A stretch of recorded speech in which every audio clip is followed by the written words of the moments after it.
안녕하세요. 영산대학교 학생 여러분. 창의적 문제 해결의 신영경 교수입니다. 오늘은 지난주에 이어서 색을 통한 어떤 시각적인 감각을 명도? 명도라는 건 이제 무채색이죠. 색이 없는 색 어떤 거죠? 검정색, 흰색 등이죠. 그래서 그 검정색, 무채색의 그런 밝고 어두움의 차이를 한번 칠해 봤어요. 그래서 오늘은 이제 색을 이제 하나 골라서 유채색이라고 그러죠. 색이 있는 거, 빨강, 노랑, 파랑 뭐 이런 거. 그 색을 하나 골라서 이제 그것의 밝고 어두움의 단계를 한번 체험해 볼 예정입니다. 근데 이거 체험해 보기 이전에 어 지금 앞으로 3주가 남았는데요. 그러니까 이번 주의 작업과 포함해서 3주 남은 거죠. 그래서 다음 주는 그, 그 색에 어떻게 하면 색을 아름답게 조화롭게 볼 수 있나 그런 어떤 색채 감각을 위해서 보색이라는 걸 그러니까 반대색 개념을 이제 좀 체험해 봐야 되는데요. 그거를 좀 할 예정이고요. 그리고 이제 마지막 주가 그러니까 6월 셋째 주가 마지막이에요. 네, 마지막 주에는 이제 그 보색 개념과 삼원색, 그 색의 가장 기본이 되는 색이 빨강, 노랑, 파랑의 삼원색이죠. 원색은 이제 그 우리가 이렇게 섞어서 만들어낼 수 없는 색을 원색이라고 그러는데, 그걸 이제 색에서는 빨강, 노랑, 파랑이라고 그래요. 그래서 빨강, 노랑, 파랑 그 삼원색을 중심으로 얼, 밝고 어두움, 그리고 보색 개념을 이제, 그게 이제 세 번째 주, 마지막 주에 색채 감각을 가지고 할 예정이에요. 근데 그 마지막 주가 이제 기말주까지 겹쳐져 있어요. 그래서 마지막 주 수업도 완수하고요. 그리고 그 셋째 주에 기말주가 이제 6월 21일까지가 기말고사 제출 마지막 만기일이죠. 그래서 몇 번 얘기했지만 기말고사는 여러분이 작업한 노트를 어, 매장 스캔을 해서 그걸 파워포인트로 만들어서 제출하는 게 기말고사예요. 그래서 지금까지 했던 거, 뭐, 간단하게, 뭐, 작업하고, 그리고 저널 한두 마디 쓰고, 요것을 이제 취합을 해서 PPT로 취합하는 거죠. 그래서 기말고사로 이제 그것이 제출란에 제출하면 되죠. 질문이 있으면 언제든 하면 좋겠고요. 그리고 중간고사를, 보고서를 제출하지 않은 사람들이 좀 있는데, 그거는 이제 그 전주, 기말고사 전주, 마지막, 그러니까 14주죠. 6월 14일까지 제가 여러분이 제출되지 않은 과제란을 다시 따로 한번 만들어 놓을 테니까요. 거기에 제출을 좀 해주면 좋겠어요. 그리고 이제 어, 오늘의 작업은 색이 가지고 있는 채도. 그러니까 색 하나를 골라서 여러분이 가장 좋아하는 색을 하나 고르겠죠? 그래서 어떤 재료를 준비했는지 모르겠는데, 어, 색을 좀 칠할 수 있는 재료죠. 그래서 색연필도 좋고요. 색이 있는 색연필 하나. 다음 주 보색할 때는 좀 물을 쓸 수 있는 색연필 중에서도 물을 칠하면 이렇게 번지는 그런 그 수채 색연필이라고 있죠. 아예 뭐 수채화 재료를 좀 써도 좋고요. 그런 걸 준비 좀 해주면 좋겠어요. 그래서 어 오늘은 한 가지, 여러분이 좋아하는 색 한 가지를 골라서 그 채도 그 한 가지 색에 제일 밝은 색은 사실 그 0, 아무 색이 없는 하얀색이죠. 거기서 조금씩 색을 조금 섞어서 그 색이 가지고 있는 가장 농도가 짙은 100%의 농도라고 해요. 그걸 한번 또 해볼 예정이에요. 그러니까 지난주처럼 무채색을 가지고 아주 하얀색부터 검정색을 했듯이 요번에는 유채색을 가지고 이제 그 색의 섬세한 또 차이를 한번 체험해 볼 예정이죠. 하여튼 그러기 색을 쓰기 전에 좀 색에 대한 어떤 그 '아우 어떻게 하지?' 이런 어떤 두려움을 없애기 위해서 마음대로 칠하기를 낙서 이게 뭐 낙서 이거는 아주 유명한 바스키아 낙서미술 작가의 그림인데요. 여러분도 이거는 뭐 주로 아크릴로 쓴 거긴 하지만 일단 뭐 낙서를 해 보세요. 우리가 지난번에 시각적으로 사고하는 것 중에 가장 효과적인 그 방법 중에 가장 기본이 인제 음 그리기죠. 마른 재료로 그거 할 때 낙서부터 시작을 했었는데요. 칠하기도 마찬가지예요. 그러니까 이 미술 재료라는 게 사실 그림을 잘 그리기 위해서도 쓰이긴 하지만 어 잘 보기 위해서 우리의 목표는 잘 보기 위한 거죠. 잘 보기 위해서 칠하기 재료를 쓰고 있습니다. 그래서 자 인제 뭐 좀 시작을 해 보고요. 마음대로 칠하기를 하고 그다음 오늘의 과제가 채도, 채도예요. 이거는 뭐 포스터 컬러로 칠한 거라서 굉장히 선명하게 잘 나왔죠. 그래서 노란색을 선택했습니다. 그래서 노란색 이거는 이제 흰색이죠. 원래 바탕색 스케치북의 바탕색이에요. 그리고 10%씩의 노란색을 쓴다고 생각해 보세요. 그래서 이거는 뭐 흰색을 포스터 컬러는 불투명 물감이기 때문에 흰색에서 노란색을 10%씩 올라갔어요. 어. 그러니까 이거는 포스터 컬러죠. 근데 수채화나 색연필 같은 경우는 하여튼 완전 물부터 시작해서 물감을 10%씩 섞어 가 가지고 여기에 다섯 번째 단계네요. 다섯 번째 단계에서 완전히 물감 100%의 색을 원래의 색을 가지고 있는 그 색을 내고 거기에 검정색을 쪼끔씩 섞어서 약간 그 검정색이 되도록 하는 게 그러니까 이 노란색이 가지고 있는 가장 밝음과 가장 어두움의 단계를 펜스록이면 골고루 10%씩 올라갔다고 생각하면서 요 밝고 어둠의 단계를 한번 칠해 보세요. 요 노란색만 가지고 밝고 어두움, 채도만 가지고 이제 하나의 풍경화를 칠해 본 건데요. 여러분은 제가 과제를 좀 줄이기 위해서 요 채도 단계만 요것만 일단 해 주면 좋겠어요. 자 그리고 오늘 요 채도를 가지고 색이 가지고 있는 그 심리를 알려줄게요. 그러니까 이거는 이제 융이라고 하는 심리학자인데요.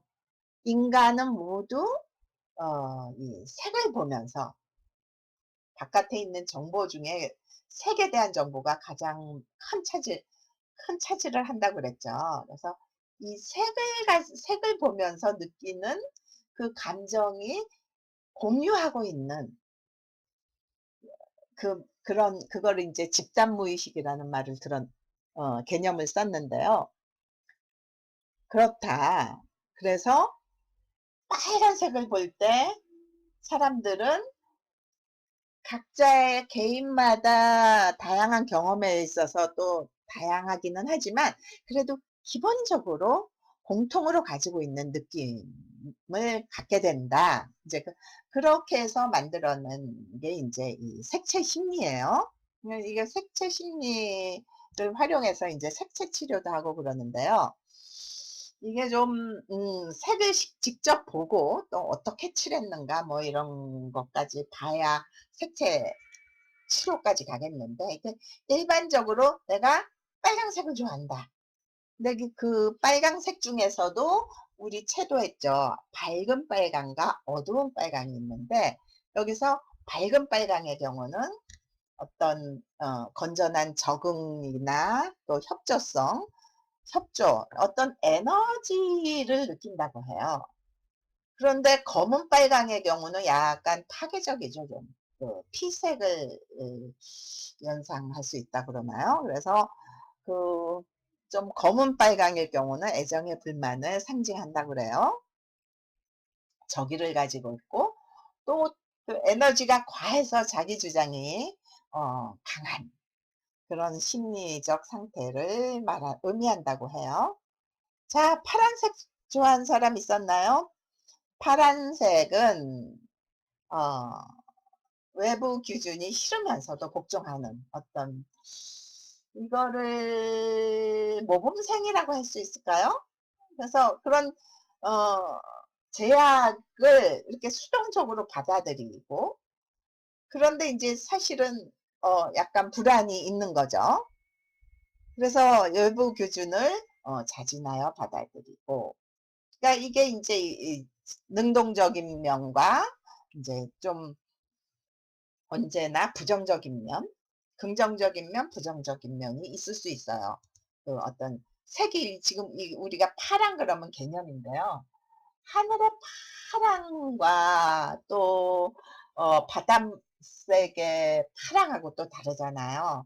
그래서 이걸 이렇게 좀 추상적으로 얘기하기는 어렵긴 한데, 하여튼 기본적으로 파랑색은 어떤 그 좀 어두운 파랑이라고 할 수 있겠죠. 그래서 교복색, 그 건색 같은 거 있잖아요.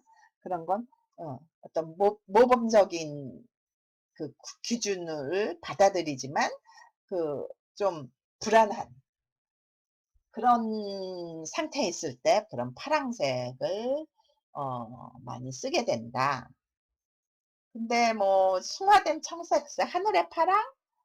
네, 그렇지만 그런 기본적으로는 자진해서 받아들이는 모범생들 뭐 이렇게 의미한다 하죠. 자, 이제 노랑은 굉장히 우리가 이제 나도 노란색 좋아하는데 행복감, 그러나 이제 의존심과 의뢰심, 그러니까 유아단가에 머무르고 싶은 그런 어떤 욕구가 있을 때, 그러니까 노랑의 대표적인 색이 이제 뭐 개나리로부터 시작해서 요즘에도 뭐 글쎄요 수소나 이런 거에 노란색도 있죠. 수선한가? 예. 그런 걸 볼 때 우리가 좋잖아요. 행복하잖아요. 음. 근데 이제 그런 것의 반대급부가 이제 의존성과 유아 단계의 그런 아기들은 의존되어 있잖아요. 그런 걸 표현한다. 그렇게 보고요. 녹색이 가지고 있는 의미. 난 또 이제 녹색, 특히 이제 연두색, 이런 걸 좋아하는데, 감정의 결여, 회피, 뭐, 여기서는 이제 이거는, 아싸, 그, 일본의 어떤 교육학자들, 중심의 분석인데요. 왜냐하면은 이게, 녹색 같은 경우, 그러니까 좀 짙은 녹색의 의미예요, 사실은. 그러니까 감정의 결여, 어떤 회피 이런 의미를 한다 그러는데, 사실은 이 왜 저 파릇파릇 그 왜 연두색, 연녹색 있잖아요. 그런 거 같은 경우는 오히려 약간 그 허약하면서, 왜냐하면 이제 새싹 같은 느낌 있잖아요. 그래서 그런 상태, 약간 허약한 사람들이 살고 싶어서 살고자 하는 어떤 그런 것이 있을 때 이 색을 좋아하게 되죠. 검정색을 보면 사람들은 공포, 불안 그런 어떤 또는 감정의 억압 그런 걸 공유한다고 그러죠. 근데 또 반면에 그런 것들이 고독 그러면서 그 어두움 속에서 오는 그걸 버텨야 되는 그런 고독 그런 게 이제 공격으로 어 드러날 수 있죠. 그래서 만약에 저 색채 치료 같은 경우 이 빨강과 검정이 같이 나타난다 그러면 어떤 그런 공격성이 드러나는 걸로 보기도 하죠.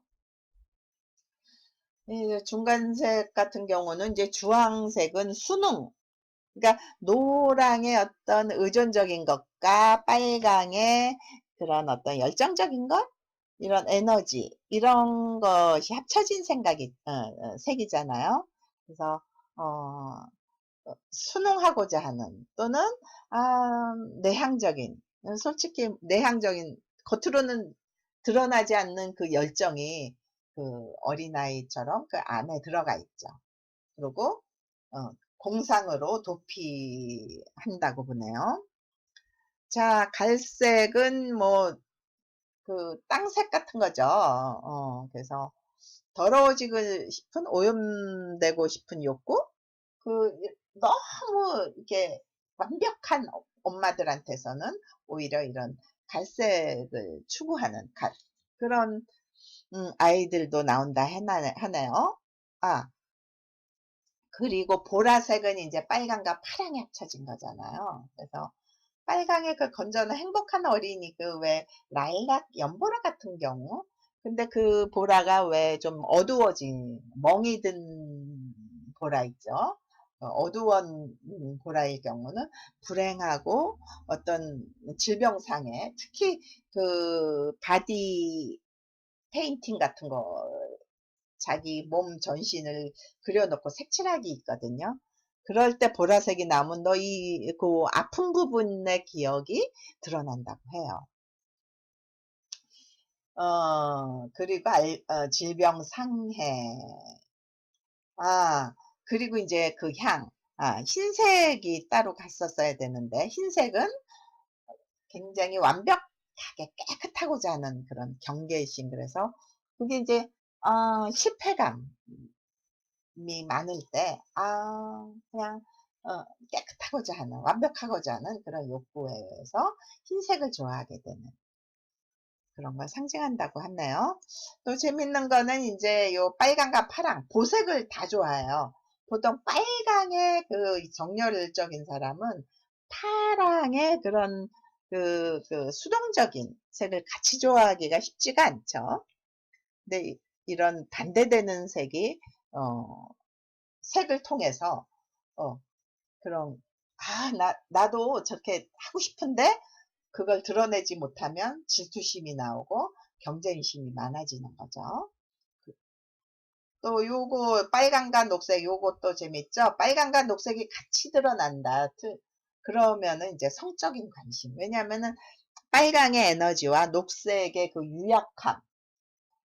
그러니까 성적인 어떤 관심은 있는데 또 억압해야 되고 뭐 이런 것들로 두 가지 마음이 부딪힐 때 이제 빨강과 녹색이 같이 나온다. 그렇게 어떤 심리를 의미를 두죠. 그리고 노랑과 파랑 같은 경우 노랑의 그 유아에 머무르고 싶은 생각과 파랑의 어떤 성인이 되고자 하는 그런 사이에서 그 갈등 이런 게 이제 같이 나온다고 합니다. 자, 우리는 이렇게 기본적으로 이렇게 색이 가지고 있는 상징성을 좀 재미도 있잖아요. 알아두는 것도 우리는 시각적 사고를 활용할 때 그것을 시각화할 때 훨씬 더 도움이 되죠. 어. 그러니까 우리가 시각적으로 어떤 인식하고 사고한다는 건 그 마른 재료, 연필 재료의 그런 형태도 중요하지만 이렇게 색으로 드러날 때 훨씬 더 많은 걸 드러내요. 그래서 이런 색칠 가지고 무슨 공동 작업을 같이 해 보면 공동으로 할 때 무엇이 문제인 인가 그런 것도 드러나거든요. 그래서 색을 좀 뭐 잘 그리라는 거 절대 아니죠. 잘 칠하라는 것도 아니고 물론 마지막 시간에 조화로운 색을 통해서 인제 우리는 어떤 조화로움 이런 것도 체험하긴 하겠지만 하여튼 잘 그리라는 건 아니고 일단 한번 해 보고 그 해본 느낌을 뒷장에 좀 써 보고 그러면 좋겠어요. 예. 이런 색채 심리 이거 해본 것도 '좀 그럴듯해. 재밌었다.' 뭐 이런 식으로 좀 써 놓으면 좋겠죠. 자 그러면 다음 주에는 우리가 보색에 대해서 한다고 그랬죠. 그리고 좀 제출 다 못한 사람들 과제란 다음 주까지 이제 제출할 수 있도록 과제란을 따로 하나 만들어 놓을게요. 그리고 그다음 주가 마지막 주이면서 기말고사니까 내일부터 이제 6 월은 좀 바쁜 한 학기를 끝내는 그 준비로 좀 바쁘게 될 것 같아요. 그러니까 요것만 좀 잘 따라와 주면 좋겠어요. 이 촬영도 이제서 쪼끔 익숙해지는 것 같은데 끝이 가네요. 여러분들을 만나보지 못해서 참 아쉽기도 하지만 이런 코로나 사태에서 잘 우리가 극복하고 좋은 시간을 가질 수 있으면 좋겠네요. 네. 다음 주에 봐요.